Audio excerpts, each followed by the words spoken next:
and listeners. Welcome once again to our Salida TeleRadyo, where you will learn valuable lessons despite the pandemic. This is your teacher host, Teacher Joy De Crepito. This afternoon, you will learn about Literature for Life, a lesson from grade 9 English. Let's give the floor to our teacher broadcaster, Ma'am JERMELYN Covita. Good day, students. How are you today? Are you ready for another round of learning? I hope you are ready as I am. Welcome to English 9, where learning becomes easy and exciting, only here at Salida TeleRadyo. This afternoon, we will discuss Quarter 2, Module 1, Literature for Life. And for our objectives today, we have analyze literature as a means of valuing other people and other various circumstances in life.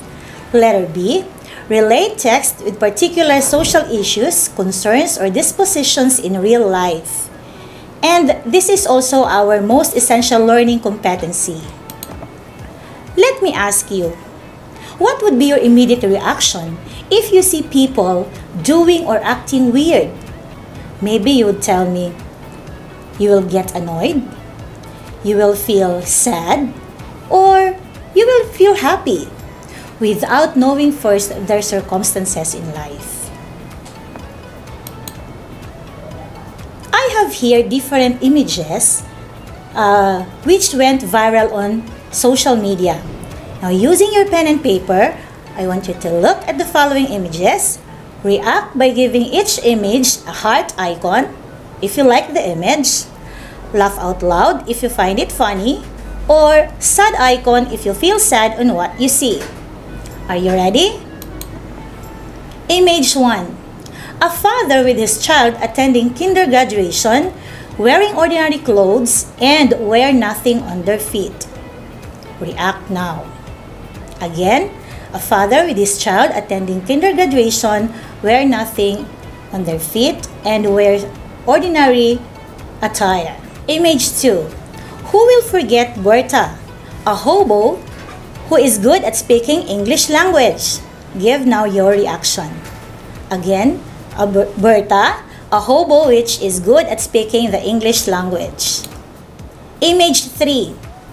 A male student from Iloilo wearing bahag during his graduation day. Again, a male student wearing bahag during his graduation day. Give now your reaction. Image 4. Nortega, the conjoined twins of Palawan.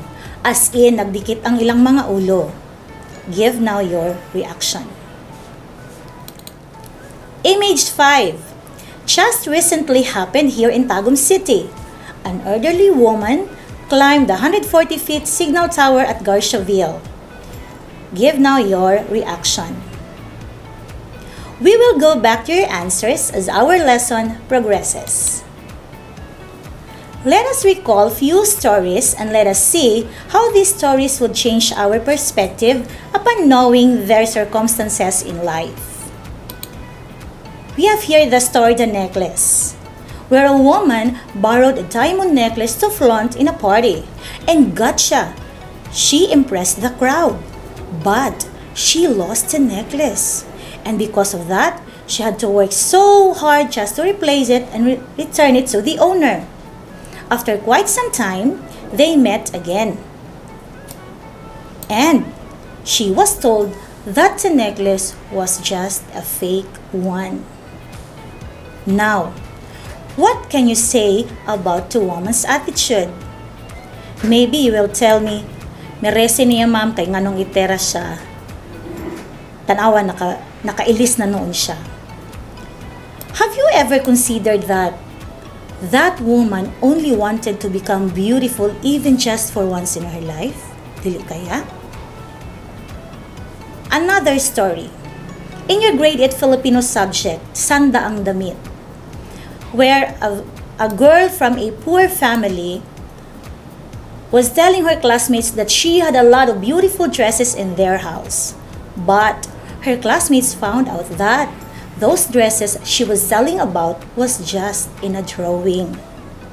Now, would you get annoyed with the attitude of the girl?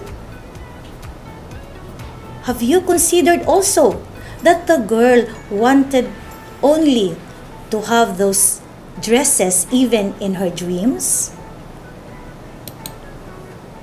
Maybe you would say it was just a story, a short story, which is one of the types of literature.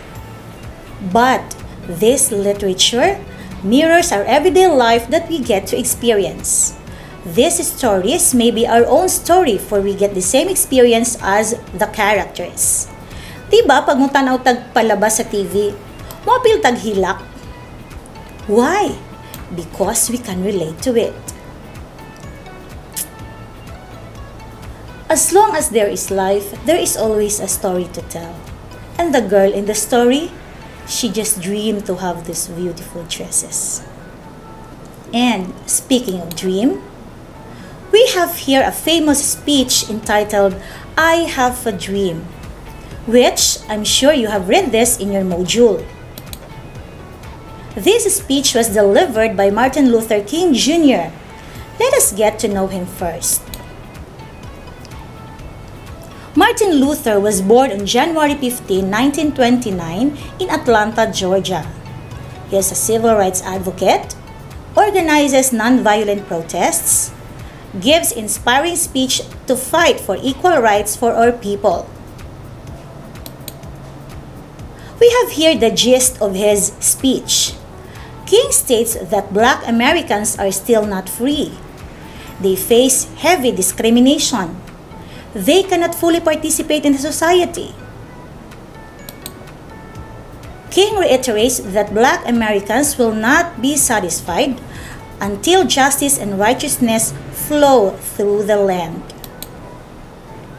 King ends his speech by saying that once freedom reigns in all parts of the United States, then people of all races and religions will be able to stand united, equal, and free at last. What was the dream of Martin Luther King for his people? Have you ever tried of dreaming the same? What attitude can you describe him? His dream was equality for both Black and white Americans.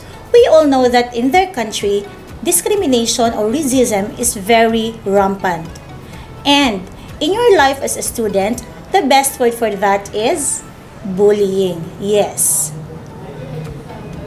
The actions and decisions showed by Martin Luther King Jr. is a show of selflessness, where you do not think more of yourself but for the good of others. And we also call that word empathy. What is empathy? This refers to the mindfulness of feelings and emotions of other people, a key element of emotional intelligence and link between others and between self and others. This means you tend to understand what other people feel, and it is not why or you, but we. We have here the elements of empathy. Number 1, understanding others, showing sensitivity and understanding others' perspective. This means that we actively listen to others in an effort to understand their experiences. Number 2, developing others, acting on their needs and concerns and helping them develop their full potential. You know what? Leaders don't create followers. They should create more leaders. And number 3, having service orientation, putting the needs of customer first and ways to improve their loyalty and satisfaction. This is identifying what needs to be improved to better satisfy customers' expectation. Number 4, leveraging diversity, creating and developing opportunities. Examples for this are you attend festivals, you go travels, and exposing oneself to different cultures, and we call that immersion. And number 5, we have sensing and responding to groups' emotional undercurrents and power relationship. People who better understand their right make better decisions in life. Now, let us go back to our previous activity of the images which I have presented to you.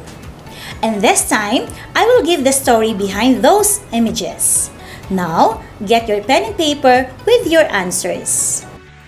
But before that, please be guided with our rubrics. For the content, you will get 3 points if you express your idea clearly without grammatical error. 2 points if you express your idea clearly with minimal errors in grammar. And 1 point if you have an idea but there are maximum errors in grammar. Remember, you already have your answers earlier, right? As you hear the story, in the second column, you can change your icon. And in the third column, you state your reason why you changed or why you did not change.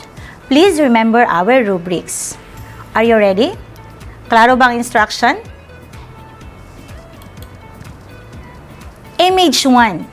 A construction worker who will do anything just to send his children to school. A father from Oriental Mindoro proudly attended his child kindergarten graduation. They have to descend from the mountain. They belong to Mangyan tribe, and part of their culture is to wear nothing on their feet. You may or you may not change your icon. Image 2. Roberto of Cebu City is a teacher by profession.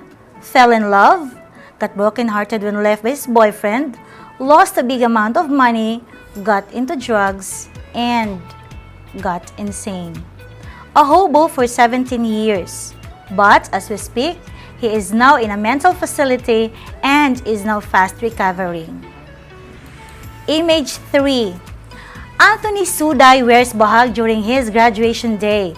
He was the first ever Mangyan to graduate at Northern Iloilo Polytechnic College from a degree of Bachelor of Science in Agriculture, and proudly boasts his culture and tradition as Mangyan. Image 4. Featured in KMJS, Shara and Sharina Ortega, born with craniopagos, live painful and difficult life as all activities they do, from bathing to eating and studying, have to be done by them both for this shared artery. As we speak, the family is appealing for financial help to pay for the expensive separation surgery of the twins. Image 5. Last February 3, 2021, Virginia Perez, 67 years old from Purok Gulayan, Mangkilam, climbed the 140 feet signal tower at Garciaville. According to the report, Perez had early signs of depressions, and during the lockdown, her depression aggravated, for she also lost her job. Surely, a depression is no joke. Let us now go back to our objectives. Analyze literature as a means of valuing other people and their circumstances in life. Definitely, we recall stories where we can relate to it and help us change our outlook. Letter B.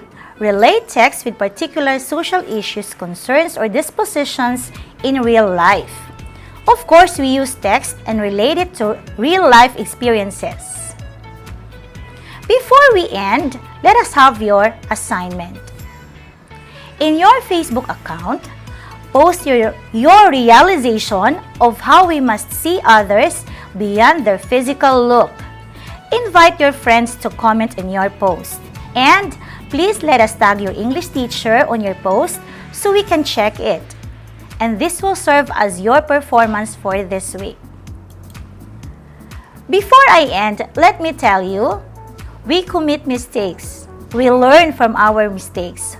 But we need not commit mistakes all the time just to learn. That ends our discussion. Thank you so much. God bless us all and keep safe, everyone. Bye! That was great. Thank you, Ma'am JERMELYN, and thank you, viewers and listeners, for tuning in. Hope you have learned something today.